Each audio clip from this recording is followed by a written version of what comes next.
ఏ disease అయినా కొన్ని మనకి లక్షణాలని చూపిస్తుంటుంది మన బాడీ. సో ఈ కండరాల సమస్య వచ్చినప్పుడు ఏదన్నా సిమ్టమ్స్ని మనకు చూపిస్తుంది అంటే ఎర్లీగా వెళ్ళి డాక్టర్ని కన్సల్ట్ అయితే మనకు సివియారిటీ కొంచెం తగ్గుతుంది కదా, లక్షణాలు గుర్తించే ఛాన్స్ ఉందా? ముఖ్యంగా వచ్చేసి నొప్పి కంటిన్యూస్గా ఉంటుంది.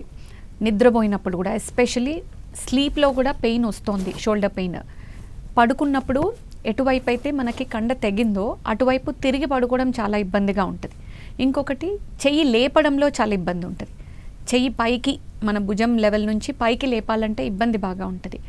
ఈ సిమ్టమ్స్ ఉన్నాయంటే రొటేటర్ కఫ్ టేర్ అయ్యి ఉండొచ్చు. అంటే ఇది చాలా డేంజరసా మ్యామ్? అంటే సర్జరీ వరకు వెళ్ళే ఛాన్సెస్ ఉంటాయా? ఎర్లీ స్టేజ్లో వెళ్తే మెడిసిన్తో తగ్గే అవకాశం ఉంటుందా? సో యూజువల్గా రొటేటర్ కఫ్ టేర్స్ అనేవి చాలా రకాలు ఉంటాయండి.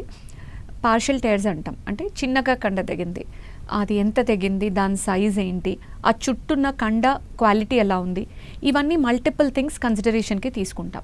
సో మొదలు ఇట్లా నేను చెప్పినట్టు నొప్పి వస్తోంది, భుజం పైకి లేవడం ఇబ్బందిగా ఉంది, పడుకున్నా కూడా నొప్పి తగ్గట్లేదు అన్నప్పుడు ఫస్ట్ డాక్టర్ని సంప్రదిస్తే ఎక్స్రే రాస్తారు. బట్ ఎక్స్రేలో మనకు అంత క్లారిటీ ఉండదు, అంటే కండ కనిపించదు ఫస్ట్ థింగ్.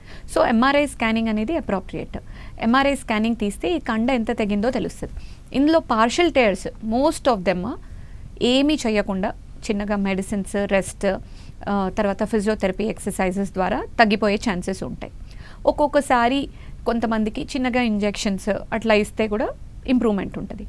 బట్ ఎవరికైతే కంప్లీట్గా టేర్ ఉంది, చిన్న మూమెంట్స్ కూడా చాలా ఇబ్బంది అయిపోతుంది, రొటీన్ చాలా డిస్టర్బ్ అయిపోతుంది, టేర్ కంప్లీట్గా ఉంది అన్న వాళ్ళకి సర్జరీ చేస్తాం. అండ్ ఇది పెద్దగా భయపడి పెద్ద సర్జరీ, దీనివల్ల లైఫ్ రెస్ట్రిక్ట్ అయిపోతుంది అట్లాంటిది ఏమి ఉండదండి. ఇది చాలా చిన్న ఆర్థ్రోస్కోపిక్ ప్రొసీజర్ ద్వారా, అంటే కీ హోల్ సర్జరీ అంటాం. భుజానికి ఒక రెండు మూడు రంధ్రాలు పెట్టి దాని ద్వారా ఆర్థ్రోస్కోప్ అనే ఒక పరికరంని జాయింట్లోకి ఇంట్రడ్యూస్ చేసి కండ ఎంత దిగిందో చూసి దాని ద్వారానే మనం సర్జరీ చేయడం జరుగుతుంది.